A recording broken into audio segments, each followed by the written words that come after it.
तो short answer मैं कहूंगा कि हाँ, बिटकॉइन पर स्मार्ट कॉन्ट्रैक्ट पॉसिबल हैं, या सर्टेनली बिटकॉइन के लिए स्मार्ट कॉन्ट्रैक्ट पॉसिबल हैं, लेकिन उसको स्टेटमेंट को पार्स करने के लिए थोड़ा हमें समझने की जरूरत है कि भाई की प्रॉपर्टीज हैं वो क्या है हमारे पास। तो अब इसमें जब भी आप लॉजिक की बात करते हैं या चीजें करने की बात करते हैं, तो वहां पर आपको कुछ लैंग्वेज चाहिए कि ये हम लॉजिक किस लैंग्वेज में करेंगे। राइट। इस तरीके की प्रोग्रामिंग लैंग्वेज हो गई। तो ब्लॉकचेन के कॉन्टेक्स्ट में स्मार्ट कॉन्ट्रैक्ट प्रोग्रामिंग लैंग्वेजेस हैं, कई सारी हैं, बहुत सारी ब्लॉकचेन की अलग अलग।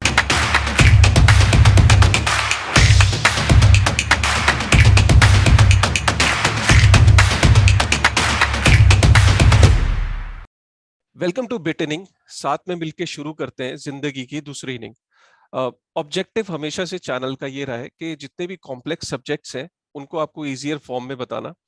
और काफी सारे लोग ये सोचते हैं कि जब हम बात करते हैं स्मार्ट कॉन्ट्रैक्ट्स के बारे में, तो कई लोगों को स्मार्ट कॉन्ट्रैक्ट नहीं पता कि स्मार्ट कॉन्ट्रैक्ट होता क्या है, किस तरीके से smart contract over the period of time एक रेवोल्यूशन लेके आए हैं। और जो हमने देखा है कि इनोवेशन हो रही है, जो जो इथेरियम लेके आया इनोवेशन स्मार्ट कॉन्ट्रैक्ट के बाद, तो किस तरीके से उसके अंदर ग्रोथ आई। और आने वाले टाइम में कितनी सारी जो ब्लॉकचेन्स हैं, ओपन ब्लॉकचेन्स हैं, वो अलग अलग तरीके से अपने आप को इथेरियम से बेटर क्लेम करती हैं। और स्मार्ट कॉन्ट्रैक्ट्स की इंक्लूजन्स के बाद अलग अलग ब्लॉकचेन्स का अलग अलग क्लेम है। खैर, तो इसीलिए हमारा जो चैनल का ऑब्जेक्टिव रहता है कि कुछ जितने भी कॉम्प्लेक्स सब्जेक्ट्स हैं आपको ये सिंप्लीफाई करें, और कुछ ऐसी जो मशहूर हस्तियां हैं या कुछ जो ऐसे अच्छे प्रोजेक्ट्स हैं उनके पीछे जो लोग हैं, तो उनको सामने लेके आए और वो और अच्छे से आपको जो सब्जेक्ट्स हैं, जो कॉन्सेप्ट्स हैं, उनको इजियर फॉर्म में बताएं।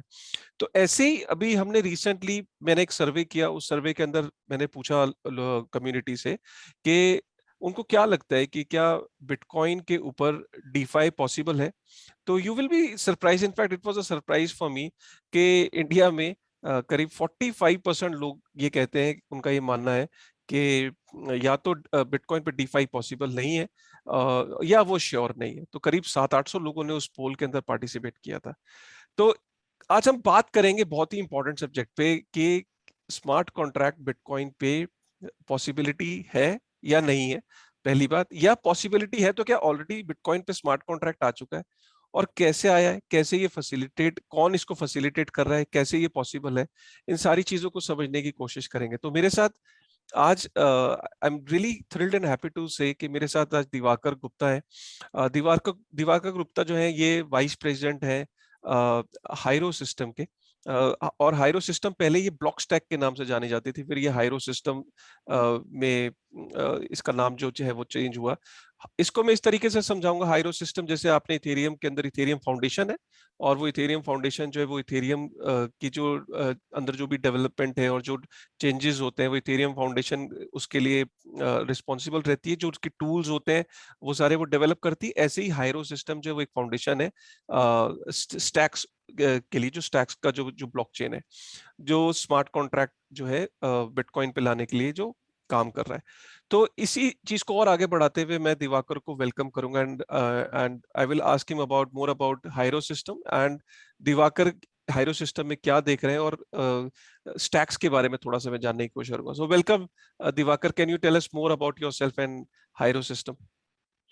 थैंक यू काशिफ, एंड नमस्ते दोस्तों। Very happy to be here. शुरुआत करने से पहले मैं दो चीजें क्लैरिफाई करना चाहूंगा। फर्स्ट, हम लोग अपनी कंपनी का नाम हीरो सिस्टम्स बोलते हैं, हीरो, अच्छा। HIRO। ओके। तो ये प्रोनाउंसिएशन में आगे के लिए। दूसरा क्लैरिफिकेशन ये कि जो आपने इथेरियम की एनालॉजी दी, जैसे इथेरियम फाउंडेशन है, और बाकी बहुत सारी एंटिटीज हैं इथेरियम में जो अलग अलग चीजों पर काम कर रही हैं, उसी तरीके से स्टैक्स के अंदर एक स्टैक्स फाउंडेशन है। जो stacks foundation completely separate entity है, मैं उस एंटिटी से जुड़ा नहीं हूं। तो हीरो सिस्टम्स जो है, हम लोग स्टैक्स ब्लॉकचेन और उसके अराउंड जो टेक्नोलॉजी है, हम डेवलपर फोकस टूल्स बनाते हैं। और हम लोग स्टैक्स ब्लॉकचेन में कंट्रीब्यूट करते हैं, लेकिन स्टैक्स ब्लॉकचेन का जो गवर्नेंस है और जो डेवलपमेंट, कोर ब्लॉकचेन का जो डेवलपमेंट है, वो स्टैक्स फाउंडेशन द्वारा गवर्न किया जाता है। तो ये दो कंप्लीटली सेपरेट एंटिटीज हैं। स्टैक्स फाउंडेशन अलग है और हीरो सिस्टम्स अलग है। ऑफ कोर्स हीरो सिस्टम्स जो पहले ब्लॉक स्टैक था, तो ओरिजिनल जो प्रोजेक्ट की शुरुआत थी वो इसी कंपनी से हुई थी, लेकिन प्रोग्रेसिवली हम लोगों ने इंटेंशनली अपनी रिस्पॉन्सिबिलिटीज जो हैं वो शेड करी हैं, ताकि जो इकोसिस्टम है वो और डिसेंट्रलाइज हो सके, और स्टैक्स फाउंडेशन और बहुत सारी अलग अलग अब एंटिटीज हैं जो इकोसिस्टम में काम कर रही हैं। तो ऐसा नहीं है कि हीरो सिस्टम्स अकेले इकोसिस्टम के लिए कुछ डिसीजन ले सकते हैं। तो ये Okay. एक इंपॉर्टेंट क्लैरिफिकेशन मैं कहना चाहता था। एनीवेज, एक क्विक इंट्रोडक्शन मेरे बारे में। मैं इंडिया में पला बढ़ा। I went to IIT Kanpur, मैंने कंप्यूटर साइंस से बीटेक किया। उसके बाद मैं यहाँ यूएस आया। यहाँ पर मैंने university of California San Diego से मैंने पीएचडी करी कंप्यूटर साइंस में। फिर मैंने 10 साल करीब सिलिकॉन वैली में बिताए, कुछ स्टार्टअप्स में, और मोर रिसेंटली ड्रॉपबॉक्स में जहां मैं 4 साल था। और फिर मैं यहाँ हीरो सिस्टम्स में आ गया, तो मैं यहाँ करीब 2 साल से हूँ। हम्म, और मेरी जो जर्नी है, working in traditional Silicon Valley companies and then transitioning into crypto full time, काफी इंटरेस्टिंग जर्नी रही, क्योंकि बहुत सारे लोगों को ऐसा लगता है जो क्रिप्टो से फेमिलियर नहीं है, उनको कई बार ऐसा लगता है, बाहर से अगर आप देखें स्पेस को, तो कई बार आप सोचेंगे कि बहुत फ्रॉड है स्पेस में, या बहुत लोग स्कैम कर रहे हैं, हम्म, या बस लोग एक क्विक पैसा बनाने की कोशिश कर रहे हैं। और वो सारी चीजें होती हैं, लेकिन अगर आप थोड़ा नजदीकी से देखेंगे, तो एक्चुअली कई स्ट्रॉन्ग टीम्स हैं, सॉलिड टीम्स हैं जो अच्छा काम कर रही हैं, जो एक higher ideal, higher mission, higher purpose से मोटिवेटेड हैं। एंड इनफैक्ट मुझे इस बात से भी काफी खुशी है कि इंडिया में अभी काफी अच्छी अच्छी टीम्स हैं, अच्छे अच्छे प्रोजेक्ट्स हैं। तो मैं काफी एक्साइटेड हूँ इंडिया में डेवलपमेंट के लिए, एंड होप करता हूँ कि हमारी जो लेजिस्लेचर है और रेगुलेटरी बॉडीज हाँ, हैं, वो भी इस चीज को रिकग्नाइज करें और इसको सपोर्ट करें, बढ़ावा दें, इंस्टेड ऑफ उसको सप्रेस करने की कोशिश करें। Great great. So that's great कि आपने बताया कि you are from IIT Kanpur, तो आई एम श्योर कि एंड वो हिंदी इसका पता भी लग रहा है कि कहीं ना कहीं उसका इफेक्ट उस जो टाइम पीरियड आपने इंडिया स्पेंड किया है वो आज भी उतना, in spite of the fact that you have spent last 17-18 years in US, तो आज भी हम्म। लेकिन हिंदी अपनी जगह बरकरार है, so that's a great sign. So Diwakar, मेरा जो पहला क्वेश्चन है वो ये कि हम्म। लोगों को यू नो अगर सरल भाषा में बताना हो कि स्मार्ट कॉन्ट्रैक्ट होता क्या है, राइट, और हम्म।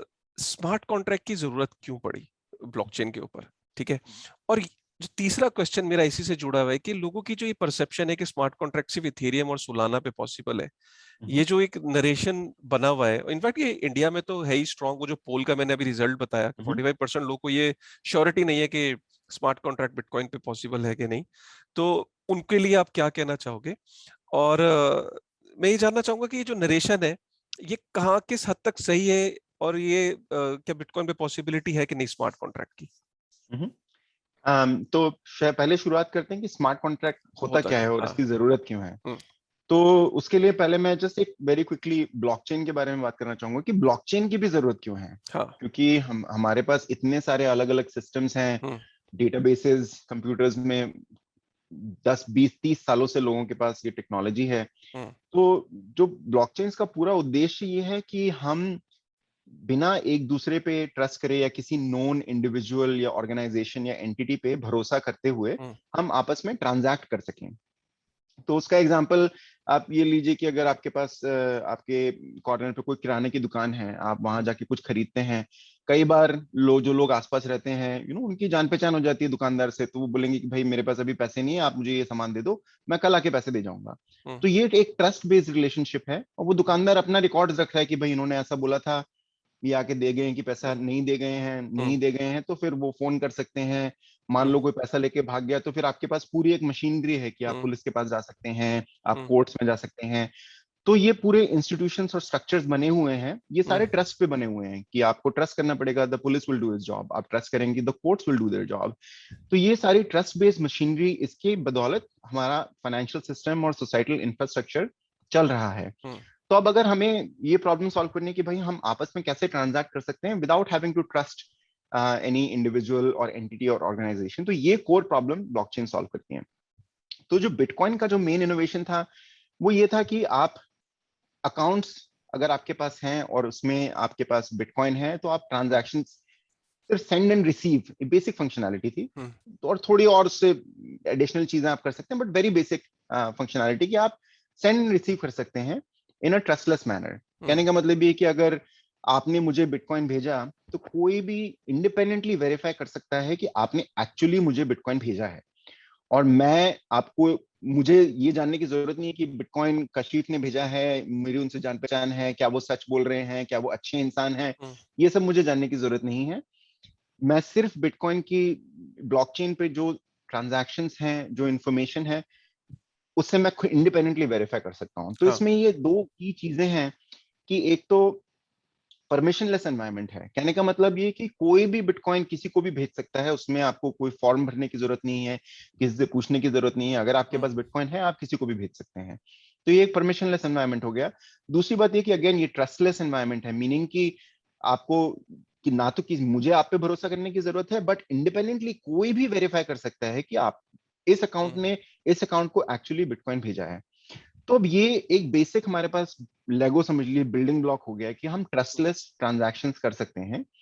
बट ऑब्वियसली ये ट्रांजैक्शंस लिमिटेड हैं कि आप, भाई ठीक है, आपने एक अकाउंट से दूसरे अकाउंट में पैसे ट्रांसफर कर दिए, लेकिन अब हम अगर और कॉम्प्लिकेटेड हमें ट्रांजैक्शंस करने हैं, मतलब हम we are surrounded by contracts, right? अपने घर की लीज साइन करते हैं, आपने मकान खरीदा है, आपने कुछ रेंट करी, आपने कार ली है, all of these are different contracts. And contracts की टर्म्स एंड कंडीशंस होती हैं कि अगर आपने लोन लिया है तो इतना इंटरेस्ट रेट है, आपको इस तरीके से उसको रीपे करना है, अगर आपने नहीं पे किया तो ये कॉन्सिक्वेंसेस हैं। ये सारी चीजें टर्म्स एंड कंडीशंस हो गई। तो ये मोर कॉम्प्लिकेटेड लॉजिक जो है, इसको एक्सप्रेस करने के लिए स्मार्ट कॉन्ट्रैक्ट का आइडिया आया। तो the basic concept is still there कि अगर आपके पास एक सिस्टम है, समझ लीजिए एक डिस्ट्रीब्यूटेड सिस्टम है। डिस्ट्रीब्यूटेड मतलब कि पूरी दुनिया में अलग अलग लोग बिटकॉइन की नोड्स रन कर रहे हैं या कोई भी और ब्लॉकचेन की नोड्स रन कर रहे हैं। तो ये पूरा जो सिस्टम है, ये साथ में मिलके ब्लॉकचेन की स्टेट ट्रैक करता है। तो इसमें एक वर्ड आप सुनेंगे, कहते हैं कंसेंसस। कंसेंसस का मतलब सिर्फ ये है कि हम लोग आपस में किसी कुछ चीजों पर अग्री कर सकते हैं कि नहीं। तो अगर जैसे आपने मुझे कुछ बिटकॉइन ट्रांसफर किया, बिटकॉइन का consensus mechanism will basically guarantee कि अगर वो ट्रांजैक्शन कंफर्म हो जाता है, इसका मतलब ये कि मेजॉरिटी ऑफ द नेटवर्क में कंसेंसस है कि ये ट्रांजैक्शन एक्चुअली हुआ है। तो अब अगर हमारे पास ये कंसेंसस प्रॉपर्टी है, तो अब क्वेश्चन ये कि क्या हम इसमें और कॉम्प्लिकेटेड लॉजिक इंट्रोड्यूस कर सकते हैं। तो अगर हमारे पास ऐसी कैपेबिलिटी हो कि हम कोई भी आर्बिट्री प्रोग्राम, जो भी हमारे पास लॉजिक एक्सप्रेस करनी है, वो लॉजिक अगर हम एनकोड कर सकें, ताकि ये जो नेटवर्क है ये और कॉम्प्लिकेटेड चीजों पर कंसेंसस एस्टैब्लिश कर सके, तो फिर हम ये जो मैं कॉन्ट्रैक्ट से एग्जांपल दे रहा था कि लोन है, रेंट है, लीज है, एस्क्रो है, ये सारी चीजें फिर आप स्मार्ट कॉन्ट्रैक्ट्स के थ्रू एक्सप्रेस कर सकते हैं। तो ये मेन इनोवेशन था जो इथेरियम ने इंट्रोड्यूस किया कि सिंपल स्टेट मैनेजमेंट, जो सिंपल अकाउंट्स के बैलेंसेस चेंज हो रहे हैं, उससे आगे बढ़कर हम थोड़े और कॉम्प्लिकेटेड लॉजिक को एक्सप्रेस कर सकें। तो ये this is the problem that the smart contracts are trying to solve and kind of the genesis of the idea कि ये कहां से आए स्मार्ट कॉन्ट्रैक्ट्स। तो अब इसमें जब भी आप लॉजिक की बात करते हैं या कुछ चीज एक्सप्रेस करने की बात करते हैं, तो वहां पर आपको कुछ लैंग्वेज चाहिए कि ये हम लॉजिक किस लैंग्वेज में एक्सप्रेस करेंगे। तो ये एक तरीके की प्रोग्रामिंग लैंग्वेज हो गई। तो ब्लॉकचेन्स के कॉन्टेक्स्ट में स्मार्ट कॉन्ट्रैक्ट प्रोग्रामिंग लैंग्वेजेस हैं, कई सारी हैं, बहुत सारी ब्लॉकचेन्स की अलग अलग अप्रोचेस हैं, तो अपन उनके बारे में भी चर्चा कर सकते हैं। लेकिन ये हो गया कि भाई स्मार्ट कॉन्ट्रैक्ट्स क्यों और कैसे। अब आपका जो मेन सवाल था कि क्या बिटकॉइन पर स्मार्ट कॉन्ट्रैक्ट्स पॉसिबल हैं और क्या ये ऑलरेडी पॉसिबल हैं या ये आगे चल के पॉसिबल होंगे। तो शॉर्ट आंसर मैं कहूंगा कि हाँ, बिटकॉइन पर स्मार्ट कॉन्ट्रैक्ट्स पॉसिबल हैं, या सर्टेनली बिटकॉइन के लिए स्मार्ट कॉन्ट्रैक्ट्स पॉसिबल हैं। लेकिन उसको स्टेटमेंट को पार्स करने के लिए थोड़ा हमें समझने की जरूरत है कि भाई जो की प्रॉपर्टीज हैं वो क्या है हमारे पास। कैसे हम क्लेम कर सकते हैं कि भाई ये स्मार्ट कॉन्ट्रैक्ट बिटकॉइन के लिए है, और इसको हम कह सकते हैं कि हाँ भाई ये स्मार्ट कॉन्ट्रैक्ट कहलाया जाएगा बिटकॉइन के लिए।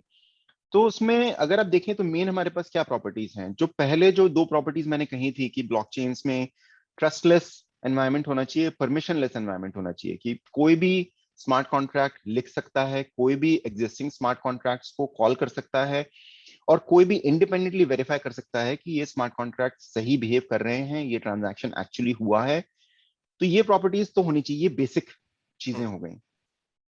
तीसरी प्रॉपर्टी ये होगी कि भाई अगर हम कह रहे हैं कि बिटकॉइन के लिए स्मार्ट कॉन्ट्रैक्ट्स हैं, तो फिर जाहिर सी बात है कि हम चाहेंगे कि वो स्मार्ट कॉन्ट्रैक्ट बिटकॉइन पे जो भी एक्टिविटी हो रही है उसके रिस्पॉन्स में कुछ कर सके। तो जैसे भाई मान लीजिए आपने आपको कोई एनएफटी खरीदना है, तो एनएफटी खरीदने का प्रोसेस क्या होता है कि आपने एक स्मार्ट कॉन्ट्रैक्ट को आपने कुछ क्रिप्टो करेंसी ट्रांसफर करी, मान लीजिए इस केस में बिटकॉइन, जो भी उस एनएफटी का प्राइस था, अगर उस स्मार्ट कॉन्ट्रैक्ट को वो रिसीव हो गया तो वो एनएफटी की ओनरशिप आपके अकाउंट को ट्रांसफर कर देगी। तो ये एक सिंपल एनएफटी ट्रांजैक्शन हो गया। तो अब इसको अगर हमें स्मार्ट बिटकॉइन में एग्जीक्यूट करना है तो वो कैसे होगा? तो जैसे अगर हमने एक बिटकॉइन एड्रेस से दूसरे बिटकॉइन एड्रेस में कुछ बिटकॉइन ट्रांसफर किया और उसके रिस्पॉन्स में एक एनएफटी की ओनरशिप मेरे पास ट्रांसफर हो गई, इस तरीके की चीजें अगर हम कर सकते हैं तो हम कहेंगे कि ठीक है, बिटकॉइन पे जो एक्टिविटी हो रही है उसके रिस्पॉन्स में कुछ हो रहा है। तो ये एक तीसरी प्रॉपर्टी हो गई कि हम the smart contract can read what is happening on Bitcoin and react to it, it can do stuff in response. तो ये तीसरी प्रॉपर्टी हो गई। चौथी प्रॉपर्टी जो मैं कहूंगा कि नाइस टू हैव है, नॉट अ मस्ट हैव है, वो ये कि आप ना तो सिर्फ बिटकॉइन में जो हो रहा है उसके ऊपर आप रिस्पॉन्ड कर सकते हैं, लेकिन आप बिटकॉइन पे फिर वापस चेंजेस कर सकते हैं। तो इसमें एग्जांपल मान लीजिए ये हुआ कि अगर आपने कोई लेंडिंग का कोई स्मार्ट कॉन्ट्रैक्ट हो जिसमें आपने कुछ कोलैटरल डिपॉजिट किया और उसमें आपको कुछ इंटरेस्ट यील्ड मिलनी है, तो एक प्योर एनवायरनमेंट जो है उसमें आइडियली क्या होगा कि आपने बिटकॉइन डिपॉजिट किया किसी एड्रेस पे और उसमें इंटरेस्ट भी आपको बिटकॉइन पे मिल रहा है और वो बिटकॉइन वापस आपके अकाउंट में ऑटोमेटिकली आ रहा है।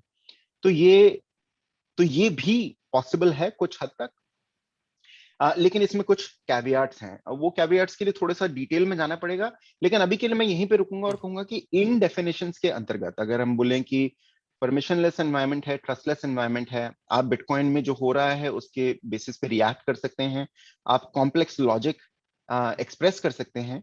वो लॉजिक बिटकॉइन पे रहना जरूरी नहीं है, वो लॉजिक कहीं भी रह सकता है एज लॉन्ग एज ये प्रॉपर्टीज सेटिस्फाइड हैं।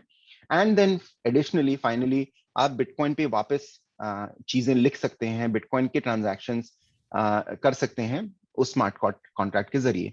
तो ये चारों प्रॉपर्टीज अगर सेटिस्फाइड है तो हम कह सकते हैं कि ठीक है, this would qualify as a smart contract for bitcoin.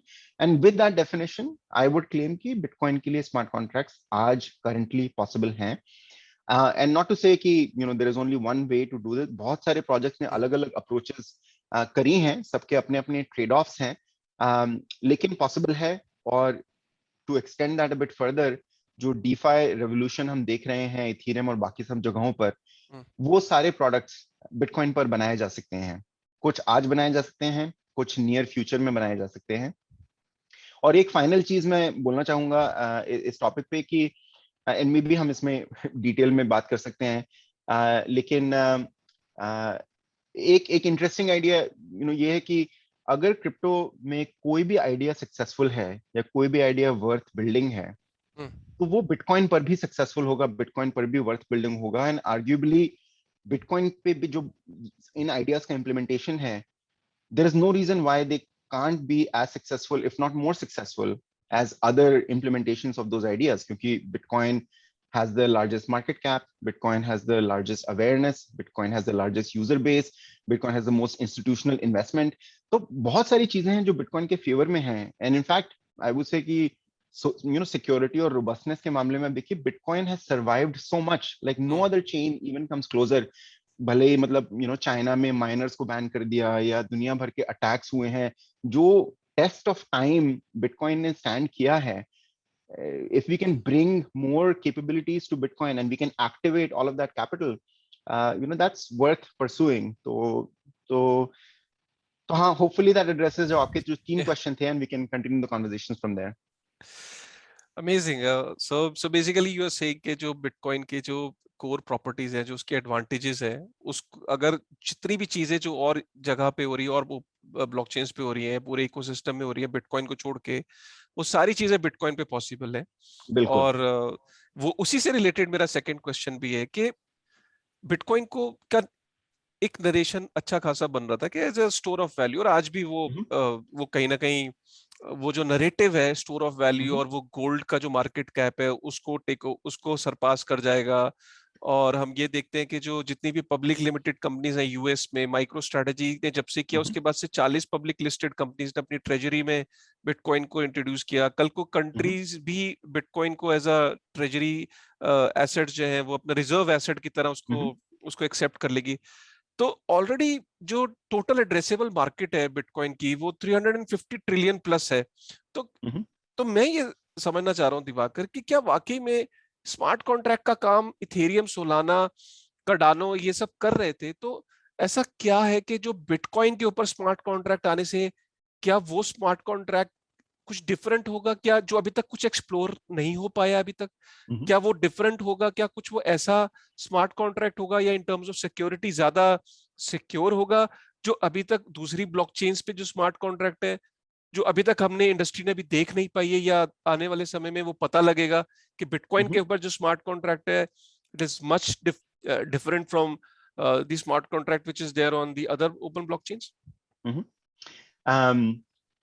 Let's see where to start. तो जो आपने जो इन स्टार्टिंग में बोला कि बिटकॉइन ने एक नैरेटिव एक एस्टैब्लिश हो गया है कि bitcoin is a good store of store value, of value, हाँ। एंड आई थिंक उसमें कोई प्रॉब्लम नहीं है, that is a sound narrative. And bitcoin ने, आप कह सकते हैं कि वो मार्केट कॉर्नर कर लिया है। इट इज हाईली अनलाइकली कि कोई और ब्लॉकचेन या कोई और crypto project will replace Bitcoin, क्योंकि हाँ। Bitcoin has a an anomalous and unique history, उसको replicate करना बहुत मुश्किल है। तो अभी वो establish हो चुका है। तो पॉइंट इज कि इतना सारा कैपिटल अभी बिटकॉइन में लॉक्ड है, राइट? लाइक अभी आज का मार्केट कैप 1 ट्रिलियन से थोड़ा कम है, but obviously it has crossed 1 trillion in the past. तो आप सोचें कि ये 1 ट्रिलियन जो कैपिटल है, for the most part this capital is just sitting idle, right? मतलब जो क्रिप्टो में बोलते हैं हॉडल, तो लोग बिटकॉइन खरीद के बैठे हुए हैं बस, they are not doing anything with that bitcoin. And that has been the best thing to do with bitcoin so far, कि आप बस खरीद के बस बैठे रहिए और खरीदते रहिए और बस, ठीक है। And but the question then you have to ask is, can we do better? अगर हमने बिटकॉइन में इतना इन्वेस्ट किया है, आप ऑलरेडी इतना कैपिटल लगा चुके हैं, तो then it is worth asking, भाई what else can you do with it? तो आई वुड से कि जो जो लोग बिटकॉइन के सपोर्टर्स हैं या प्रोपोनेंट्स हैं, जैसे कई लोगों ने मुझे कहा है कि लाइक बिटकॉइनर्स को डीफाई एनवी है, कि वो देखते हैं कि भाई इथेरियम में इतना सब चल रहा है, तो इस प्रोटोकॉल में यील्ड फार्मिंग हो रही है और इसमें इतना रिटर्न मिल रहा है, और ये एनएफटीज में देखो इतना सब हो रहा है, and bitcoin is kind of left out of that action. Bitcoin is nowhere in that. And so the question is, can we unlock that, and can we somehow allow all of this capital to be activated and participate in all of these innovations that are happening? तो हम Bitcoin के ऊपर NFTs कर सकते हैं, Bitcoin के ऊपर yield farming क्यों नहीं कर सकते, Bitcoin के ऊपर interesting lending products क्यों नहीं बना सकते? एंड कुछ लोगों ने कोशिश करी है, लेकिन जो ट्रिकी पार्ट है वो ये है कि जैसे अगर आपको बिटकॉइन पे, जैसे एक BlockFi करके कंपनी है, तो उनके पास एक इंटरेस्ट यील्ड प्रोडक्ट टाइप का है कि आप अपना बिटकॉइन डिपॉजिट करिए और उस पर आपको कुछ इंटरेस्ट मिलेगा, लेकिन उसमें आपको अपना बिटकॉइन एक्चुअली में ट्रांसफर करना पड़ रहा है किसी को। तो again the question is trust, that you have to trust this other party to do what they say, so there is counter party risk. तो जो होली ग्रेल जो है वो ये है कि भाई, can you be in full control of your bitcoin? आपको कहीं किसी को ट्रांसफर करने की जरूरत नहीं है, and still be able to participate in some of these things. And at least जो stacks में जो core कुछ innovations हैं, उनके जरिए all of these things are possible.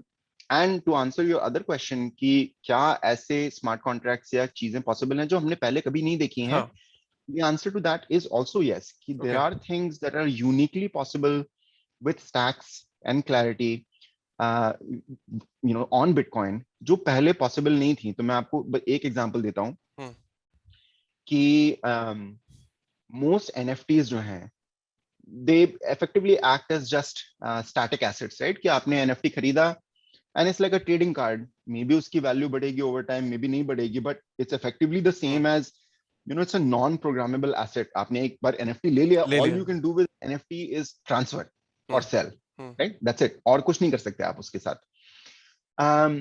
तो स्टैक्स में इसके लिए हमें थोड़ा सा प्रूफ ऑफ ट्रांसफर और स्टैकिंग के बारे में बात करनी पड़ेगी। तो हम उसको मे बी थोड़ा डिटेल में आगे देख सकते हैं, बट एक जो क्विक जो मैं एग्जांपल दे रहा था कि स्टैक के जरिए आप ऐसे एनएफटीज कर सकते हैं जो आप एनएफटी आपने खरीदा और वो एनएफटी ऑटोमेटिकली आपको बिटकॉइन इंटरेस्ट जनरेट कर रहा है, आपको कुछ करने की जरूरत नहीं है, it's like a passive income. आपने एनएफटी खरीदा and it will start generating some bitcoin yield for you without you doing anything. And तो इसमें ना तो सिर्फ यूजुअली एनएफटीज की वैल्यू कैसे क्रिएट होती है, you know it's about community and it's about perceived value. अगर बहुत सारे लोग जैसे क्रिप्टो पंक्स है, you know NFTs की कोई intrinsic value नहीं है, much like other cryptocurrencies also, but the value comes from the fact that there is appetite and demand and people think it is valuable. And stacks के साथ आप Bitcoin पे जो NFTs create कर रहे हैं, it has the same properties कि उसकी value जो है it can be based on perceived value. If other people think it is valuable, it becomes valuable. But it also has intrinsic value because now it is generating Bitcoin yield for you. So in a sense, you can put a floor on the price of an NFT based on how much yield it is generating for you. तो आप कह सकते हैं भाई अगर ये NFT मैंने 10 साल के लिए होल्ड किया, no matter what other people think of this NFT, it will generate this much Bitcoin for me. तो ये इस तरीके के प्रोडक्ट्स जो हैं वो अभी तक पॉसिबल नहीं थे। एक और एग्जांपल है, एक टीम है स्टैक्स के इकोसिस्टम में जो एक लेंडिंग प्रोडक्ट पे काम कर रहे हैं। इसमें मतलब बिटकॉइन का रिलेशनशिप थोड़ी कम है, लेकिन example is still valid, which is कि मान लीजिए आपने कोई लेंडिंग प्रोडक्ट बनाया, आपने लोन लिया, तो आपने कुछ कोलैटरल जमा किया, उसके बेस उस पे रिटर्न में आपको कुछ लोन मिला। तो वो जो लोन है, आपने जैसे मान लीजिए कोलैटरल डिपॉजिट किया, तो वो लोन को पे बैक करने के लिए आप normally you will return that collateral और return the loan, you will get back your collateral. But इस केस में that collateral can earn the bitcoin yield while it is sitting there, and it can pay back parts of that loan over time automatically. Oh, so that's तो awesome. आपको तो ये इस तरीके की चीजें generally collateral normal traditional finance में collateral मेरा होता ही नहीं है, वो तो जिसके पास है वो उसके कस्टडी में वो उसका या उसको स्टोर करे या उसको यूज करे, बट हाँ, आप ये कह रहे हो कि उनकी कस्टडी हाँ, में रहते हुए भी वो मेरे को गेन करे, वो इंटरेस्ट जो है आप कह सकते हैं कि भाई ये जो इंटरेस्ट है ये मेरे लोन पेमेंट में चले जाना चाहिए। तो क्या ये ऑलरेडी ऐसे एप्लीकेशंस आ चुकी हैं, ऐसी एनएफटी की मार्केट आ चुकी है? हाँ, तो ये एनएफटीज वाला जो एप्लीकेशन था वो ऑलरेडी लाइव है। ये जो मैंने लेंडिंग प्रोडक्ट बताया ये अभी इन डेवलपमेंट है, लेकिन अगले कुछ महीनों में लाइव होना चाहिए। कहने का मतलब ये कि you know all of these experiments are happening, they are happening right now. तो उसमें ऐसा नहीं है कि मैं कोई बहुत फ्यूचर की बात कर रहा हूँ, ये सारी चीजें पॉसिबल हैं अभी। एक चीज और दिवाकर, क्या स्मार्ट कॉन्ट्रैक्ट जो क्लियर, मतलब इसको अगर मैं चलो उस पे बाद में आता हूँ मैं, ठीक है बाद में आता हूँ, क्योंकि मैं वही समझना ये भी चाहता हूँ कि जो स्मार्ट कॉन्ट्रैक्ट्स है, जो ओपन ब्लॉकचेन्स जो बाकी अलग है जैसे इथेरियम, सोलाना, कार्डानो, इन सब पे है, और जो ये जिस लैंग्वेज को ये के ऊपर जो बिल्ट हो रहे हैं, और जो हमारी क्योंकि लैंग्वेज यहाँ पे क्लैरिटी है, तो उसके ऊपर भी मैं चर्चा करूंगा। वो अगला क्वेश्चन लूंगा, क्योंकि लोगों को पहले ये बता दें कि एक्चुअली में स्टैक्स है क्या। सबसे पहले मैं लेमैन लैंग्वेज में समझना चाहूंगा कि स्टैक्स ब्लॉकचेन है क्या और इसके पीछे आइडिया क्या है, राइट? और स्टैक्स ने बिटकॉइन को क्यों ऑप्ट किया, राइट? मतलब ये भी मेरा एक क्वेश्चन है। और ये किस तरीके से, आपने वैसे तो ये आंसर कर दिया है, बट जो बिटकॉइन का जो पोटेंशियल था एज अ बेस लेयर, किस तरीके से उसको ये अनलीश करेगी? तो सबसे पहले जो आपने पूछा स्टैक्स क्या है, तो ब्लॉकचेन, थोड़ी बहुत मुझे ब्लॉकचेन टर्मिनोलॉजी यूज करनी पड़ेगी, उसके लिए मैं ऑलरेडी अपोलोजाइज करता हूं आपके ऑडियंस से। लेकिन स्टैक्स को हम कह सकते हैं it is a layer 1 blockchain. Layer 1 कहने का मतलब ये कि ऐसा नहीं है कि ये किसी और ब्लॉकचेन की साइड चेन है या लेयर 2 ब्लॉकचेन की तरह है, ये एक लेयर 1 ब्लॉकचेन है। और इसमें 2 की इनोवेशंस हैं। पहला है जो कंसेंसस मैकेनिज्म है, जो माइनिंग मैकेनिज्म है। तो हर ब्लॉकचेन में जो माइनर जो होते हैं, तो माइनर क्या करते हैं, माइनर करते हैं कि, और ये माइनिंग जो वर्ड हम यूज कर रहे हैं, ये हर कॉन्टेक्स्ट में उसका एक ही मतलब होता है कि आप किसी एक वैल्यूएबल चीज को किसी दूसरी वैल्यूएबल चीज में आप कन्वर्ट कर रहे हैं। तो अगर आप गोल्ड माइन है आपके पास, तो आप जो सारा ह्यूमन कॉस्ट है, कैपिटल कॉस्ट है, लेबर कॉस्ट है, इलेक्ट्रिसिटी पावर कॉस्ट है, वो सब आप कन्वर्ट कर रहे हैं गोल्ड में, you get something of value. Bitcoin में आप क्या कर रहे हैं, बिटकॉइन में आप again electricity, CPU cycles, power, इनको आप कन्वर्ट कर रहे हैं बिटकॉइन में। तो स्टैक्स का जो एक इनोवेशन था है जो माइनिंग में जो है, वो ये कि भाई अगर बिटकॉइन माइनर्स ऑलरेडी ये मेहनत कर चुके हैं, तो हम उसी को क्यों ना लेवरेज करें। तो जो स्टैक्स की कंसेशन मैकेनिज्म को एक तरीका सोचने का है कि ये रिसाइकल्ड प्रूफ ऑफ वर्क है। तो जैसे प्रूफ ऑफ वर्क में आपने इलेक्ट्रिसिटी को बिटकॉइन में कन्वर्ट किया, तो स्टैक्स में हम बिटकॉइन को स्टैक्स में कन्वर्ट कर रहे हैं। तो स्टैक्स के माइनर्स जो हैं वो instead of burning a lot of energy and CPU cycles, they just say कि भाई हम I will spend some bitcoin and in exchange for that bitcoin I will get the opportunity to maybe mine a block। तो आप एक probability distribution में आप fit हो जाएंगे, और उसमें there is a random function जो choose करेगा कि कौन next block mine कर सकता है। तो ये first innovation हुआ। second innovation ये कि अब मान लीजिए आपके पास 10 माइनर्स हैं, ये 10 माइनर्स कुछ बिटकॉइन उन्होंने कमिट किया कि भाई ठीक है, मैं इतनी बिटकॉइन स्पेंड करने के लिए तैयार हूं अगर मैं नेक्स्ट ब्लॉक माइन कर पाऊंगा। तो अब ये जो बिटकॉइन प्रोटोकॉल के पास इकट्ठा हुआ, इस बिटकॉइन का क्या हो रहा है। तो ये जो सेकंड इनोवेशन है ये कि अब जो प्रोटोकॉल है वो ये कह सकती है कि ये सारा जो बिटकॉइन माइनर्स जमा कर रहे हैं, ये बिटकॉइन हम वापस डिस्ट्रीब्यूट कर सकते हैं स्टैक्स इकोसिस्टम में। तो प्रोटोकॉल में एक बिल्ट इन मैकेनिज्म है कॉल्ड स्टैकिंग, जिसमें कि बिटकॉइन जो माइनर्स बिटकॉइन स्पेंड कर रहे हैं वो बिटकॉइन रीडिस्ट्रीब्यूट हो जाता है to qualified participants in the protocol. तो this is the mechanism called staking. और जो कंसेंसस मैकेनिज्म जो मैंने बताया वो प्रूफ ऑफ ट्रांसफर हम कहते हैं। तो जैसे प्रूफ ऑफ वर्क बिटकॉइन में हो गया, प्रूफ ऑफ स्टेक जो नई कई सारी प्रोटोकॉल्स हैं उनमें प्रूफ ऑफ स्टेक हो गया, और स्टैक्स में हम प्रूफ ऑफ ट्रांसफर कहते हैं। तो ये दो कोर इनोवेशंस हो गए कंसेंसस के around and this ability to redistribute bitcoin. जो तीसरा इनोवेशन है वो स्मार्ट कॉन्ट्रैक्ट लैंग्वेज के ऊपर है कि हमने एक नई स्मार्ट कॉन्ट्रैक्ट लैंग्वेज स्टैक्स में देखी जिसको हम क्लैरिटी कहते हैं। और उसके पीछे थिंकिंग ये थी कि जो ब्लॉकचेन प्रोग्रामिंग एनवायरनमेंट है, ये ब्लॉकचेन बहुत ही यूनिक एनवायरनमेंट है। ऐसा नहीं है कि आपने जावास्क्रिप्ट लिख दी और कोई भी और किसी लैंग्वेज में लिख दिया प्रोग्राम, क्योंकि नॉर्मली क्या होता है हर सॉफ्टवेयर में बग्स होते हैं, ये एक फैक्ट ऑफ लाइफ है। कोई भी एकदम ऐसे परफेक्ट सॉफ्टवेयर नहीं लिखता है। तो गिवन द फैक्ट कि बग्स होते हैं सॉफ्टवेयर में, यू हैव टू जज कि उन बग्स को फिक्स करने का ओवरहेड कितना है। तो अगर आपके पास कोई वेब ऐप है या आप कुछ सर्विस चला रहे हैं, तो बग्स फिक्स करने का कॉस्ट रिलेटिवली लो होता है, क्योंकि आपने नया सॉफ्टवेयर रिलीज कर दिया, लोगों ने नया सॉफ्टवेयर डाउनलोड कर दिया। अगर कोई वेब ऐप है तो सॉफ्टवेयर ट्रांसपेरेंटली अपग्रेड हो गया, यूजर्स को कुछ डाउनलोड करने की भी जरूरत नहीं है। तो overhead of fixing bugs is pretty low. लेकिन ब्लॉकचेन्स में बग्स अगर होते हैं तो उनका ओवरहेड फिक्स करने का बहुत हाई है और कई बार इम्पॉसिबल है। जैसे अभी लास्ट वीक या 2 हफ्ते पहले पॉली नेटवर्क का एक हैक था, हाँ, जिसमें $600 million worth of assets were lost. हाँ, एंड ठीक है भाई, उसके बाद बहुत ड्रामा हुआ, उनको एसेट्स वापस मिल गए, बट पॉइंट इज कि हाँ, वो बग उसको करेक्ट नहीं किया जा सकता, and there is real cost to capital and these losses are very hard to course correct. तो जो स्टैक्स के जो डेवलपर्स थे उनका ये सोचना था कि we should trade off safety over convenience.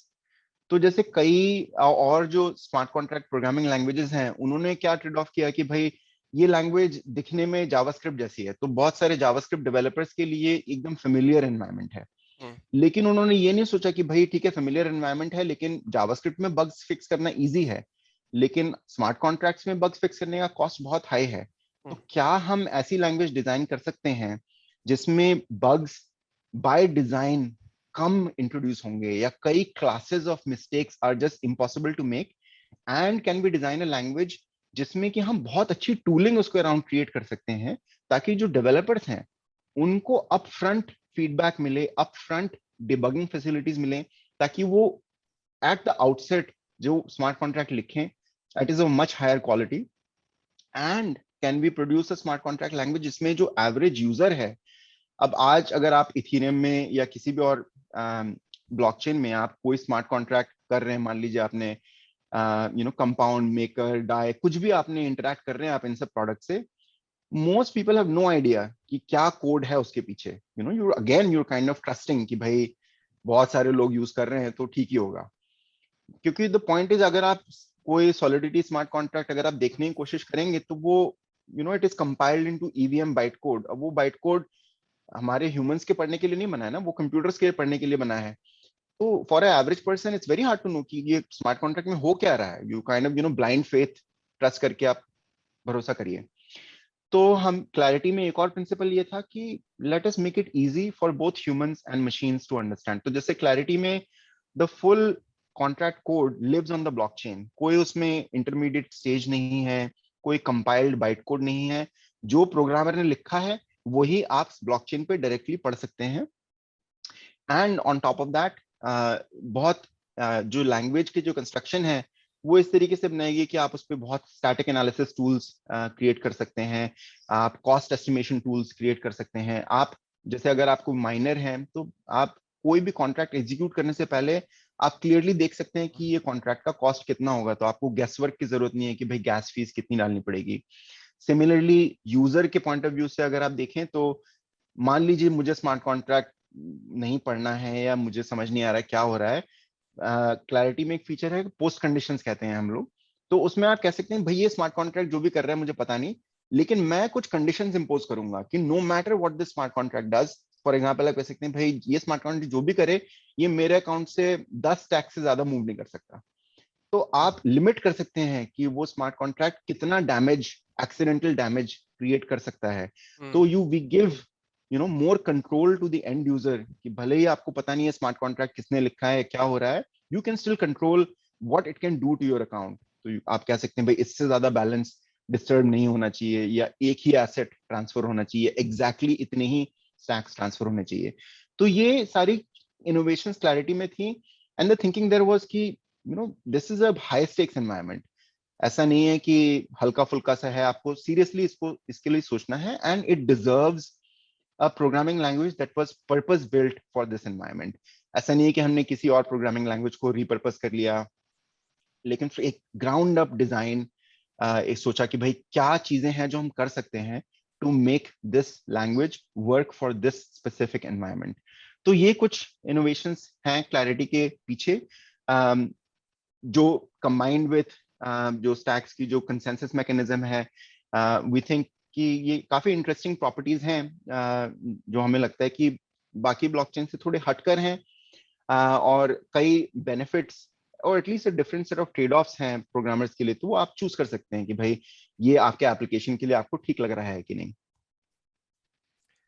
आपकी बात सुन के दिवाकर ऐसा लग रहा है, मतलब I wish I could tell you my excitement because I got the answer what I was looking at. हाँ मैं बार बार जो ऑडियंस को, दिवाकर को ये अपने पिछले क्वेश्चन में ये फोकस करना चाह रहा था कि क्या जो स्मार्ट कॉन्ट्रैक्ट जो स्टैक्स के जो बना रहा है, जो बिटकॉइन के लिए जो काम कर रहा है, और जो लैंग्वेज हम यूज कर रहे हैं क्लैरिटी, और जो स्मार्ट कॉन्ट्रैक्ट्स हमने अभी तक देखे हैं दूसरे ब्लॉकचेन्स पे, क्या उनकी उनकी सिक्योरिटी पे क्या कोई डिफरेंस होगा? और कहीं ना कहीं वो आंसर मिल गया। वो कैसे? अब वो क्लैरिटी हो गई उस आंसर की, क्योंकि दिवाकर का सिंपल सा ये कहना है कि जो क्लैरिटी लैंग्वेज है वो फार बेटर लैंग्वेज है in terms of writing secure codes. ठीक है, उसके अंदर जो बग्स मिलने की जो प्रोबेबिलिटी है, ऐसा नहीं बग्स उसके अंदर नहीं, बग्स उसके अंदर भी हो सकते हैं, बट वो लैंग्वेज इस तरीके से डिजाइंड है कि उसके अंदर जो बग्स की जो प्रोबेबिलिटी है वो कम है। प्लस जब आप कोड को लिख रहे होते हैं तो उसी टाइम अगर कोई बग्स है या आप कुछ गलत कर रहे हो तो वो ऑटोमेटिकली अलर्ट दे देता है डेवलपर को, या उसको चेंजेस करने के लिए मोटिवेट करता है कि भाई ये you are doing something wrong out है। और जो इनिशियल लेवल से जब वो बग्स के अंदर क्लैरिटी होती है वो लैंग्वेज के अंदर, और वो लैंग्वेज जब बिल्कुल ओपन और ट्रांसपेरेंट है, मतलब एक यूजर भी जाके उस लॉजिक को पढ़ सकता है ब्लॉकचेन पे, व्हाट दिवाकर इज सेइंग। और वो बग्स जब बेस लेवल से ही जब उसके अंदर नहीं होते हैं, तो जब उसके ऊपर जब कोई डैप या डिसेंट्रलाइज एप्लीकेशन जब डेवलप होती है तो वो सिक्योर होती हैं इन कंपैरिजन टू सॉलिडिटी।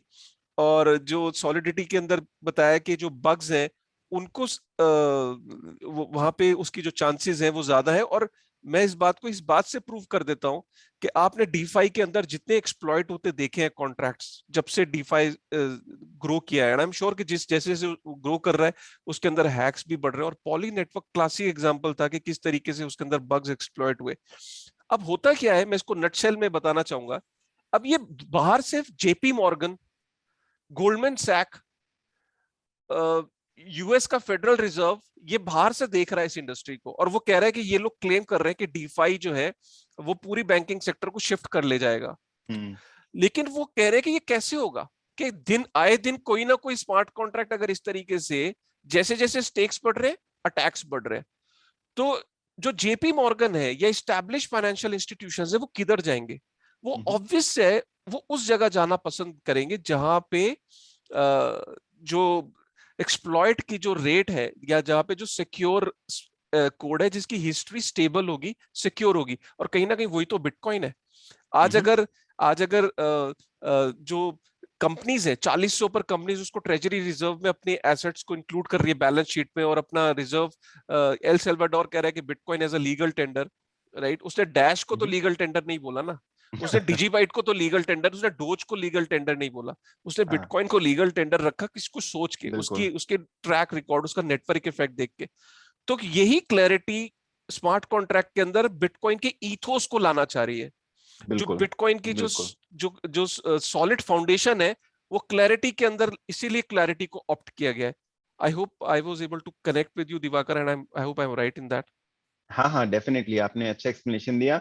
एक चीज बस मैं बोलूंगा जो आपने पहले भी कवर किया था बट वर्थ रिपीटिंग, कि ऐसा नहीं हम लोग कह रहे हैं कि क्लैरिटी में खराब स्मार्ट कॉन्ट्रैक्ट्स लिखना इम्पॉसिबल है। हाँ। आप किसी भी प्रोग्रामिंग लैंग्वेज में आप बग्स इंट्रोड्यूस कर सकते हैं, तो that is not the point. The point is कि it should be hard to write buggy programs, and it should be easy to write tools to make it easier for programmers. तो ये दो चीजें हैं। जैसे अभी आई वुड से कि हम लोग स्टिल अर्ली स्टेजेस में हैं अराउंड द डेवलपर टूलिंग, लेकिन ये हम लोगों का, एटलीस्ट मेरी जो कंपनी है, ये हमारा फोकस एरिया है कि हम इतने बढ़िया टूल्स आपको दें जो आप कह रहे थे कि वो ऑटोमेटिकली फ्लैग कर देगा। हम वहाँ we are not quite there, but we will get there. उसकी जो फाउंडेशन है वो है, फाउंडेशन सही जगह पर है।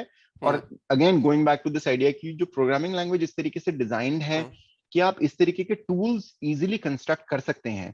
तो जैसे अभी हमारे पास एक विजुअल स्टूडियो के लिए एक्सटेंशन है जो बेसिक चीजें करता है कि आप वो बेसिक सिंटैक्स एरर्स फ्लैग कर देगा, बेसिक चीजें करेगा। लेकिन इन फ्यूचर जो चीजें आप कह रहे हैं ये डेफिनेटली पॉसिबल है कि हम ऑटोमेटिक सिक्योरिटी वल्नरेबिलिटीज या एंटी पैटर्न्स हैं कि स्मार्ट कॉन्ट्रैक्ट्स में जो नोन बग्स हो सकते हैं वो हम ऑटोमेटिकली फ्लैग कर सकते हैं, या कोई अगर हम देख रहे हैं कि स्मार्ट कॉन्ट्रैक्ट में इस तरीके से चीज हो रही है, मे बी एक बेटर तरीका है करने का, तो वो रिकमेंडेशंस, ये सारी चीजें पॉसिबल होंगी इन द फ्यूचर क्योंकि फाउंडेशन इज देयर।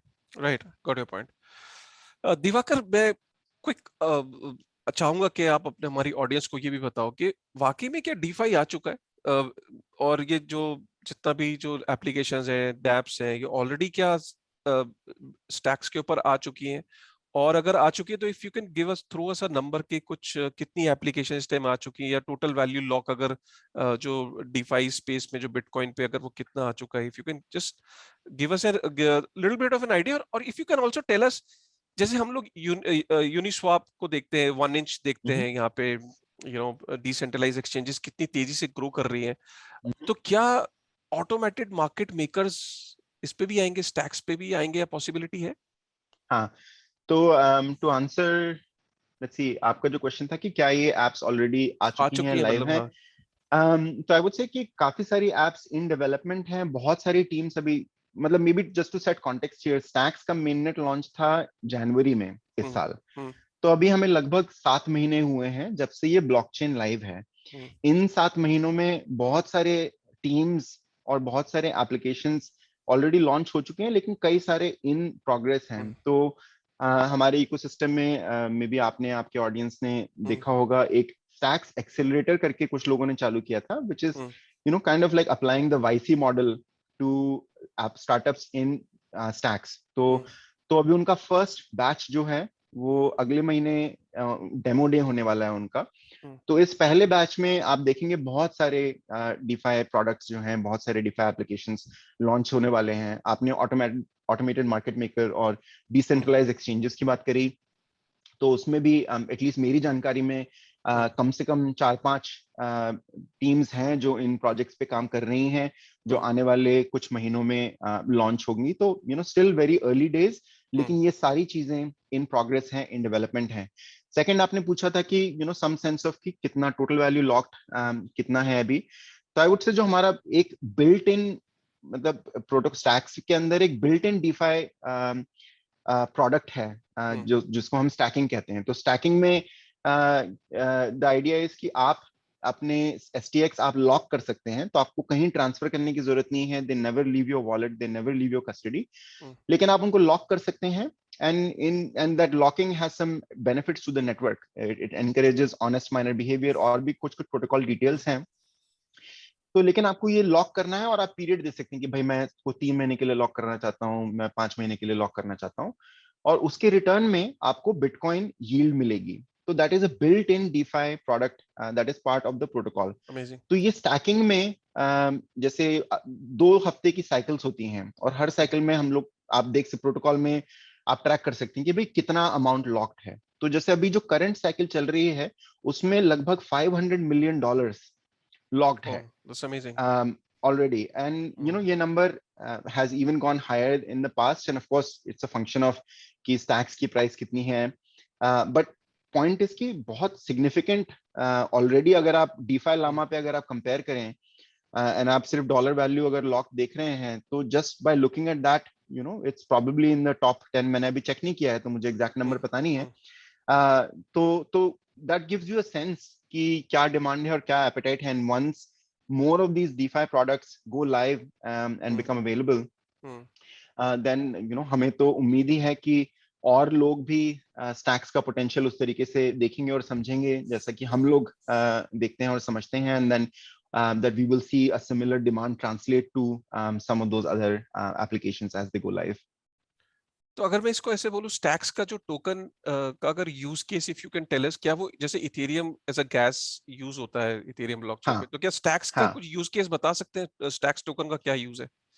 हाँ, स्टैक्स टोकन को I think that is the right analogy to think of it as a fuel और गैस फॉर ट्रांजैक्शंस। तो हमारे लिए हम बिटकॉइन को एक सेटलमेंट लेयर की तरह देखते हैं कि स्टैक्स ब्लॉकचेन पे जो भी चीजें हो रही हैं eventually they also get settled on bitcoin. तो आपके पास एक एडिशनल लेयर ऑफ सिक्योरिटी है, एक एडिशनल लेयर ऑफ वेरिफिकेशन है कि स्टैक्स पे जो चीजें हो रही हैं ना, तो आप उनको इंडिपेंडेंटली स्टैक्स पे तो वेरीफाई कर ही सकते हैं, लेकिन आप उनको इंडिपेंडेंटली बिटकॉइन के थ्रू भी वेरीफाई कर सकते तो हैं। वो तो उसे और इम्यूटेबल कर देती है, फिर ट्रांजैक्शंस जी आर जी, इम्यूटेबल वहां पे।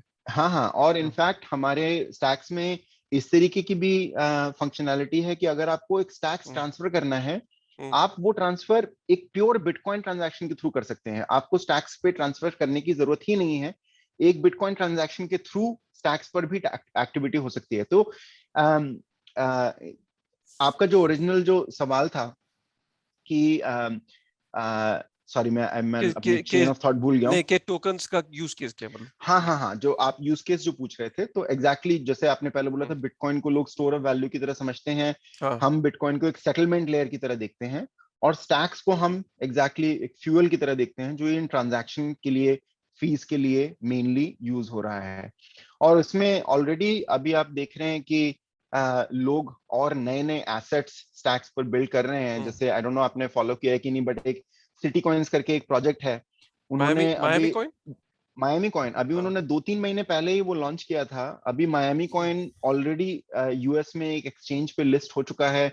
उसके खुद के इंडिपेंडेंट माइनर्स हैं जो मायामी कॉइन माइन कर रहे हैं। और सबसे इंटरेस्टिंग बात यह है कि चूंकि ये हमारे पास एक प्रिमिटिव बिल्ट इन है, ये डीफाई प्रिमिटिव स्टैकिंग का प्रोटोकॉल में बिल्ट इन है, तो अब जो नए एसेट्स लोग बना रहे हैं उनमें भी ये प्रॉपर्टीज अब इनहेरिट हो जाती हैं। तो जैसे मायामी कॉइन में उन्होंने ऑलरेडी उसमें ये प्रॉपर्टी कि आप मायामी कॉइन को स्टैक कर सकते हैं, उसके बदले में आपको STX मिलेगा। तो ये ऑलरेडी, और उसमें मैंने अभी कल मैं देख रहा था, आई थिंक मायामी कॉइन में जो जो लोग माइन कर रहे हैं मायामी कॉइन, वो लगभग 2 मिलियन STX ऑलरेडी स्पेंड कर चुके हैं मायामी कॉइन माइन करने के लिए। और जो पूरे प्रोजेक्ट के पीछे जो आइडिया है कि एक सिटी के लिए आप फंड्स इकट्ठे कर रहे हैं, और जो मायामी के जो मेयर हैं उन्होंने इस प्रोजेक्ट में इंटरेस्ट दिखाया है, तो आप सोचिए मतलब फ्यूचर में जस्टिंग, अगर जो एक हम बेस्ट केस सिनेरियो अगर अज्यूम करें कि फ्यूचर में अगर मायामी ये फंड्स क्लेम करके एक्चुअली में यूज करते हैं, मतलब इस तरीके का रियल वर्ल्ड फिजिकल इम्पैक्ट किसी प्रोजेक्ट का आज तक हमने नहीं देखा है, वेयर एक एक्चुअल फिजिकल सिटी के गवर्नेंस में इस तरीके की डिसेंट्रलाइज फंडिंग यूज हो रही है। तो बेसिकली स्टैक्स को आप स्टेक करके मायामी कॉइन माइन कर सकते हो। जी, आप सिमिलरली जैसे आप स्टैक बिटकॉइन स्पेंड करके जैसे स्टैक्स माइन होते हैं, हाँ, उसी तरीके से आप स्टैक स्पेंड करके मायामी कॉइन माइन कर मायामी कॉइन सकते हो, को। और हाँ, फिर आप अपने मायामी कॉइन को स्टैक कर सकते हो फिर से, और एसटीएक्स अर्न करने के अर्न कर लिए। सकते हैं। हाँ, हमें तो गॉट इट। काफी सारी इंटरेस्टिंग चीजें हो रही हैं, बट हाँ, to answer your question, Stacks को हम गैस या फ्यूल की तरह देखते हैं। राइट। दिवाकर, एक ये जो क्वेश्चन है थोड़ा सा, you can avoid this question as well if you feel like, but इतना कुछ कुछ हो रहा है स्टैक्स के ऊपर, पर अल्टीमेटली होता क्या है कि जो कम्युनिटी है जनरली कुछ इस तरीके से ये डिजाइंड है हमारा सिस्टम कि स्पेकुलेशन प्राइस की तरफ आ ही जाता है। और हम्म। काफी सारे लोगों का ये मानना है कि इतना कुछ हो रहा है स्टैक्स पे तो प्राइस क्यों नहीं बढ़ रहा। हम्म। मतलब अगर यही शायद कोई आईसीओ होता और वो अगर ये काम करता और इतनी सारी डेवलपमेंट्स और मायामी कॉइन और ये सब और इतनी अनाउंसमेंट, उसके बाद ये उसके अंदर जो पोटेंशियल ग्रोथ है वो बहुत स्लो मूव कर रहा है। तो हम्म। क्या ये इस वजह से है कि एसटीएक्स ने बिल्कुल बाय द बुक्स फॉलो किया है, जैसे because I hmm. Think STX is also a security जो पहला आई थिंक एसईसी से एक्नॉलेज्ड है, पास्ड है, तो इसीलिए वो हम्म। सिक्योरिटी के उसमें फॉलो इन करता है, तो वहां की एक्सचेंजेस पे ये लिस्टेड नहीं है यूएस की। हम्म। तो हम्म। क्या ये हर्डल भी माना जाए एसटीएक्स की ग्रोथ के लिए, क्योंकि शायद अगर ये नहीं होता और आप यूएस के बाहर इसको करते और यही सारा काम कर रहे होते होते आज पता नहीं टोकन का प्राइस कहां से कहां जाता। I don't know if I देखिए, अगर if this is the right, you are the right person to ask you this question. I know you will not comment हाँ। on the price, but मैं फिर भी ये समझना चाहता हूँ कि क्या हम जब बाय बुक सब चीजों को फॉलो करते हैं तो क्या वो हम्म। हर्डल भी बन जाता है? हाँ। तो देखिए, पहली चीज मैं कहूंगा कि नो वन नोज और कैन प्रिडिक्ट हाँ, एग्जैक्टली क्रिप्टो प्राइसेस जो हैं किस बेसिस पे मूव होते हैं। अगर किसी के पास ऐसी नॉलेज होती तो वो इंसान या वो company, they would already be beyond rich, beyond our imagination, hmm, and good for them. अगर किसी के पास ये पावर है टू प्रिडिक्ट कि एग्जैक्टली इसलिए टोकन प्राइस किसी का बढ़ रहा है, कम हो रहा है, गुड फॉर देम। हमारे पास, या सर्टनली मेरे पास, ऐसी हाँ, दूरदृष्टि नहीं है कि हम बता सकें कि भाई इसलिए किसी प्रोजेक्ट का प्राइस बढ़ रहा है, कम हो रहा है। एटलीस्ट हमारा एज अ कंपनी, हमारा फोकस, एंड आई थिंक पूरे एक स्टैक्स इकोसिस्टम में भी जो इथोस है, वो है long term thinking and value delivery का। तो अगर हम एक लॉन्ग टर्म होराइजन पे सोच रहे हैं और हम कंसिस्टेंटली वैल्यू एड पे फोकस कर रहे हैं, हम ऑनेस्टी और इंटेग्रिटी से ऑपरेट कर रहे हैं, हम्म, तो hopefully all of these things will take care of themselves. Again, who knows what makes the price moves. लेकिन जो चीजें हमारे हाथ में है, हमारे हाथ में क्या है कि हम ऑनेस्टी और इंटेग्रिटी, ट्रांसपेरेंसी से ऑपरेट कर रहे हैं। हम्म, हम एक्चुअली में समझने की कोशिश कर रहे हैं कि भाई डेवलपर्स की क्या प्रॉब्लम्स हैं, हम्म, यूजर्स की क्या प्रॉब्लम्स हैं, क्या हम इनको सॉल्व कर सकते हैं। एंड हम लॉन्ग टर्म सोच रहे हैं कि भाई ये this project is here for the long term.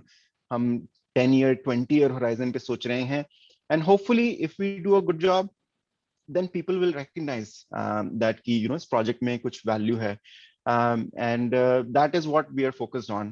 बाकी प्राइसेस कैसे मूव होते हैं, ये माया इस मेरे बस के तो बाहर है। नहीं नहीं, I understand that completely, understand. मैं बस लास्ट में ये पूछना चाहूंगा, coming on to my last question, कि अगर मैं अगर आपको Indian India is the hub for developers and software programmers, और दुनिया में हम जो इंडिया का कंट्रीब्यूशन है सॉफ्टवेयर में, as you yourself has been contributing, तो क्या मैसेज आप देना चाहोगे कि क्यों वो क्लैरिटी के ऊपर काम करें, क्यों स्टैक्स के ऊपर वो अगर कोई एप्लीकेशन बना रहा है कहीं और, तो क्या उसको आप कहना चाहोगे, क्या मैसेज देना चाहोगे कि वो आके स्टैक्स के ऊपर बिल्ड करना शुरू करे, क्लैरिटी को अडॉप्ट करना शुरू करे, if you want to give some message to them? Definitely, पहली चीज तो मैं कहना चाहूंगा कि मैं खुद पर्सनली बहुत क्यूरियस हूँ और पैशनेट हूँ कि इंडिया में क्रिप्टो में कौन लोग हैं, कौन टीम्स हैं, क्या कर रही हैं। हम्म, चूंकि मैं यहाँ यूएस में रहता हूँ तो उतने में क्लोज टच में नहीं हूँ, तो अगर आपके ऑडियंस में लोग हैं जो भले वो स्टैक्स पे ना काम कर रहे हो, एज लॉन्ग एज वो क्रिप्टो स्पेस में इंटरेस्टेड हैं, I would love to be in touch, get to know the teams, just get hmm, to know the space a little bit better. अगर हम्म, मैं स्पेस को better समझूंगा India में, तो hopefully मैं लोगों की कुछ मदद कर सकता हूँ। तो ये तो एक चीज। दूसरी चीज जो आपने कही कि क्यों लोग क्लैरिटी पे काम करें या स्टैक्स को इन्वेस्टिगेट करें, सेम चीज जो मैं पहले कह रहा था कि अम, कई बार लोगों को ऐसा लगता है कि भाई इथीरियम में ऑलरेडी इतनी आगे है, फर्स्ट मूवर एडवांटेज है, जो हाँ। भी कह लीजिए, तो why bother, why bother with another blockchain, why bother with another programming language. तो उसमें मैं लोगों को ये मैसेज देना चाहूंगा कि crypto as a space is 10 years old. 2009 में बिटकॉइन का व्हाइट पेपर आया था। तो हमें अगेन लॉन्ग टर्म सोचना चाहिए और पॉजिटिव सम सोचना चाहिए। अगर हम चाहते हैं, आप आई एम श्योर इससे फेमिलियर हैं कि 99.9% यूजर्स और developers, they don't know about crypto, they don't really care about crypto. So point is कि the field is wide open, and I am focused on saying कि भाई these are important problems to solve, and her problem को solve करने के अलग अलग तरीके होते हैं। We think we have a solution, कि stacks has some unique properties जो worth investigating है, worth exploring है। और अगर again if we are actually doing a good job, then and if you're creating a value proposition, तो वो आपको developers को भी बेनिफिट करेगा, यूजर्स को भी बेनिफिट करेगा, and the whole ecosystem can grow together. तो जो एक कई बार एक नैरेटिव होता है कि इथीरियम किलर या इस ब्लॉकचेन को ओवरटेक कर लेगा, मुझे लगता है कि ये नैरेटिव क्रिप्टो के लिए डैमेजिंग है, क्योंकि we should be focused on growing the pie, not on eating each others share of the pie. And ऐसा नहीं है कि पूरे वर्ल्ड में एक ही सॉफ्टवेयर कंपनीज है, बहुत सारी सॉफ्टवेयर कंपनीज हैं जो अपने अपने स्पेसेस में, अपने अपने डोमेन्स में they have created a lot of wealth value and they have delivered a lot of value for the end users. तो हमें क्रिप्टो के लिए भी वैसे ही सोचना चाहिए। तो मैं सभी लोगों को एनकरेज करूंगा कि आप थोड़े अपने होराइजन को एक्सपैंड करिए, थोड़े से ओपन माइंडेड थिंकिंग रखिए, पॉजिटिव सम सोचिए। ये मत सोचिए कि ये प्रोजेक्ट उस प्रोजेक्ट से कुछ छीन रहा है, बट ऐसे सोचिए कि ये प्रोजेक्ट कुछ नया ऑफर कर रहा है जो मे बी पहले आपके पॉसिबल नहीं था, या मे बी पहले जो कर रहे थे उससे बेटर ऑल्टरनेटिव है। तो आप अपने एप्लीकेशंस के लिए, अपने यूजर्स के खातिर एक्सप्लोर करिए, you see if it works for you and then you make your own judgement. Yes absolutely. And I think Diwakar, अब आप, ये लास्ट क्वेश्चन है, मैं क्वेश्चन नहीं कहूंगा, रादर मैं चाहूंगा कि if you have some message for the Indian government also, because since you are based out of US and the kind of developments which are happening in US in this space, इतना कुछ हो रहा है US के अंदर और इतना कुछ हो रहा है दुनिया के अंदर, तो अगर इंडियन गवर्नमेंट को, जो जो स्पेशली आफ्टर कोविड हमने देखा जॉब लॉसेस हो रहे हैं, और जो हमारा जो जीडीपी का जो ग्रोथ है, अगर उसमें किस तरीके से जो ब्लॉकचेन है, क्रिप्टो है, वो कंट्रीब्यूट कर सकती है फ्रॉम एन आउटसाइडर, जो डेवलपमेंट्स यूएस में हो रही है, कैसे वो इंडिया चाहे तो वो चीजों को यहाँ रेप्लिकेट कर सकता है या उससे बेहतर कर सकता है, if you have some message for Indian government. हाँ डेफिनेटली। तो पहले तो मैं ये कहूंगा कि यूएस को प्लीज रेप्लिकेट ना करें। If anything I would say कि यूएस का जो रेगुलेटरी एनवायरनमेंट है वो कई बार क्रिप्टो प्रोजेक्ट्स के लिए चैलेंजिंग होता है, क्योंकि कई बार रेगुलेटरी क्लैरिटी नहीं है। तो you're operating sort of in the dark, या हर प्रोजेक्ट को अपने पाथ को चार्टर करने की कोशिश कर रहा है, and that makes things difficult, it makes things slower. तो इनफैक्ट आई वुड से कि कुछ और कंट्रीज में आई थिंक बेटर अप्रोच किया है from a regulatory stand point, both to create a framework under which projects can operate, but also to embrace the innovation. In fact, crypto में बालाजी श्रीनिवासन करके एक है, who's very well known in the space. तो उन्होंने भी recently में उन्होंने काफी सारे आर्टिकल्स लिखे हैं अराउंड इंडिया स्टैक, और उसमें क्रिप्टो कहाँ फिट हो सकता है, एंड इवन गाइडेंस ऑन की हम एग्जिस्टिंग रेगुलेटरी फ्रेमवर्क में कैसे इसको अडॉप्ट कर सकते हैं। तो आई थिंक उन्होंने काफी अच्छे आइडियाज पुट फॉरवर्ड किए हैं। तो मेरा मैसेज इंडिया के रेगुलेटरी बॉडीज और लेजिस्लेचर के लिए यही होगा कि इसको एक प्रॉब्लम की तरह ना देखें कि जिसको आपको किसी तरीके से मैनेज करना है या कंट्रोल करना है। एंड सर्टेनली अगर आप इस डायरेक्शन में सोचेंगे कि क्रिप्टो को बैन कर देना चाहिए, I mean the reality is कि लोग इन चीजों की तरफ फ्लॉक कर रहे हैं क्योंकि जो existing alternatives हैं, they're not working for them. There is a reason why people want to invest or trade or use DeFi applications. तो ये एक रियल डिमांड है, रियल एपेटाइट है। तो उसको दबाने की बजाय आप उसको समझें, जो इंडिया में क्रिप्टो एक्सपर्ट्स हैं, क्रिप्टो पॉलिसी एक्सपर्ट्स हैं, उनके साथ एंगेज करें और फिगर आउट करें कि कैसे हम एक रेगुलेटरी स्ट्रक्चर क्रिएट कर सकते हैं जहां इनोवेशन की जगह हो with accountability and transparency. I am a big believer कि आई एग्री कि क्रिप्टो में काफी सारे प्रोजेक्ट्स हुए हैं unfortunately who are trying to scam people या try to make a quick buck, या आपने कुछ ग्रे एरिया देखा तो उसमें आपने एक लूप होल की तरह उसको समझा। तो ऐसी चीजें होती हैं एंड आई एग्री कि you need some transparency and accountability so that those things not happen, but उनको इनोवेशन के साथ बैलेंस करना जरूरी है। एंड अभी India is at a critical juncture, जैसे यू नो 80s और 90s में we kind of missed out the boat on manufacturing revolution. फिर सर्विसेज इंडस्ट्री में ठीक है वी मेड सम हेडवेज, लेकिन अभी हम एक इंटरेस्टिंग जंक्चर पे हैं जहां really embracing some of these technologies. If we don't do it, India will fall behind, and it will fall behind in a very hard to recover manner. And ये एक opportunity है, especially because for example US में regulations ने उतने अच्छे से embrace नहीं कर पाए हैं, तो ये एक opportunity है.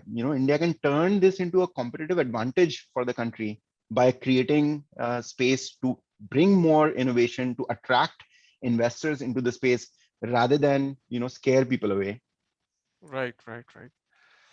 With this thought, I think Diwakar, thank you very much for your inputs, and thank you very much for enlightening us with what Stacks is doing, what Hero System is doing, and कितना कुछ हो रहा है। और काफी सारे जो हमारी ऑडियंस है, आई होप कि आज आपको एक क्लियर आंसर मिल गया कि जो स्मार्ट कॉन्ट्रैक्ट्स हैं वो बिटकॉइन के लिए सिर्फ पॉसिबिलिटी ही नहीं, ऑलरेडी अराइव हो चुके हैं, ऑलरेडी उसके ऊपर एप्लीकेशंस बन चुकी हैं, ऑलरेडी टोटल वैल्यू लॉक जो है वो आपने अभी सुना कि टॉप 10 में फीचर हो रही है, ऑलरेडी उसके ऊपर एनएफटी मार्केट प्लेस आ चुकी है, ऑलरेडी इतना कुछ हो रहा है। जो आज आपको ये नरेशन, जब आप ये इंटरव्यू सुना होगा तो आज आपको ये क्लैरिटी हो गई कि जितनी चीजें जो पॉसिबिलिटी है पूरे क्रिप्टो इकोसिस्टम में जो हो रहा है, वो सारी की सारी पॉसिबिलिटी बिटकॉइन के ऊपर भी है, और बेहतर तरीके से, मोर सिक्योर तरीके से। तो with this thought, thank you very much Diwakar. And मेरी सिर्फ आप लोगों से एक रिक्वेस्ट है कि अगर आपको ये इंटरव्यू पसंद आया और आप स्टैक्स को, अगर स्टैक्स इंडिया को फॉलो करना चाहते हैं, तो डिस्क्रिप्शन में स्टैक इंडिया का टेलीग्राम, उसका ट्विटर हैंडल, दिवाकर का ट्विटर हैंडल, वो सारा मेंशन है। प्लस अगर आप डेवलपर फर्टेनिटी से भी हैं तो उसके लिए भी जो टेलीग्राम ग्रुप है, जो डेवलपर फर्टेनिटी के लिए, और डिस्कॉर्ड चैनल्स है, वो भी यहाँ पे नीचे मैं मेंशन कर दूंगा, आप उनको ज्वाइन कर सकते हैं। तो अगर ये इंटरव्यू पसंद आया हो तो प्लीज उसको आप चैनल को लाइक करेगा, सब्सक्राइब करेगा, और अगर ऐसे इंटरव्यूज आप चाहते हैं एक्सपर्ट्स के साथ सुनना बार बार, तो आप बेल बटन को दबा देंगे तो आपको इमीडिएट बेसिस पे आपको नोटिफिकेशन मिल जाएगी। With this thought, thank you very much Diwakar. I hope कि हम आपसे फिर कभी जब स्टैक्स के बारे में जब और ज्यादा डेवलपमेंट्स हो जाएंगी तो will catch you up. Definitely, thank you so much Kashif, बहुत मजा आया।